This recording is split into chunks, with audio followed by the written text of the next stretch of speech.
Case number 4, friendship. This happened in Nigeria, in Ezieama village. Something odd began happening with my friend, but no one noticed. Prior to this, we were just normal village girls with plans to move out to town for secondary education. Adugo was a pretty girl with ebony black skin as smooth as butter and a softness I very much envied. Even at a young age, her body had matured more than the rest of us, with wide hips that flowed like water with every movement, and a petite bust, which added to her unique beauty. I did envy her. However, my love for her was greater because we were like sisters from past lives, bounded together from our mother's womb. Unlike her cheerfulness when with me, she was very reserved and shy and spoke with a natural soft voice that I found captivating. However, others did not think so. In my country, Nigeria, let children more boisterous and loud.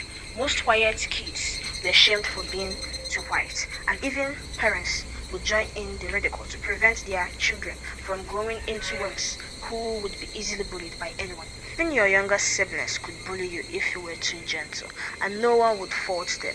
If you couldn't stand up for yourself, then that was on you.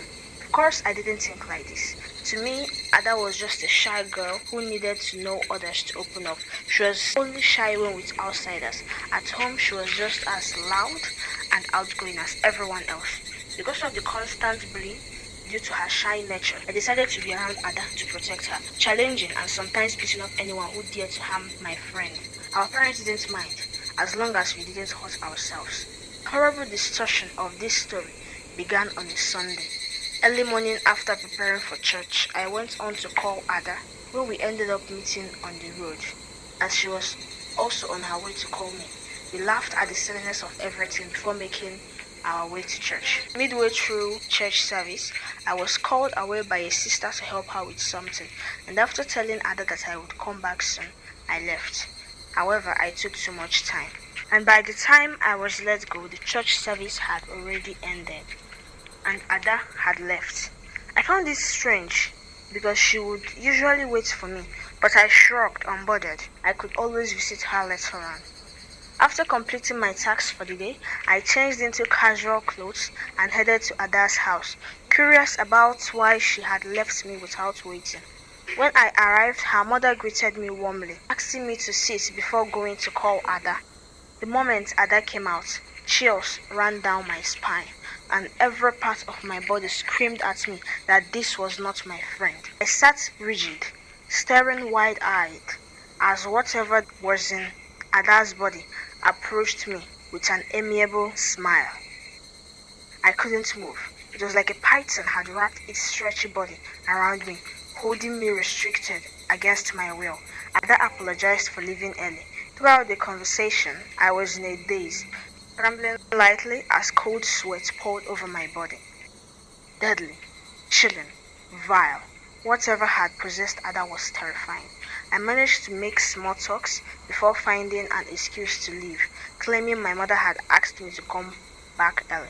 When I got home, I sat on my bed, trembling before bursting into tears. What had happened?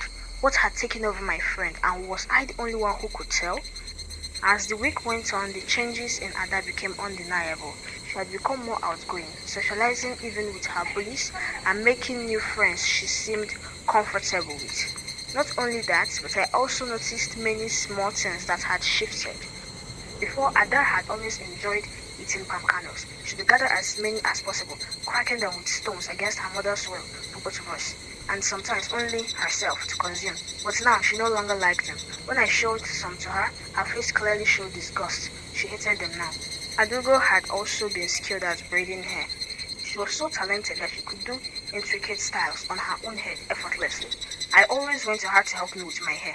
But suddenly, not only could she no longer braid her hair, but she also couldn't do mine, even being unable to braid the simplest of styles. However, amidst all these changes, the scariest part was that no one else seemed to notice. Despite trying to convince myself that she was still my dearest friend, Ada, and I was merely being delusional. Once her chilling dark eyes laid on me, all my doubts collapsed and my suspicions confirmed. Adugo was gone.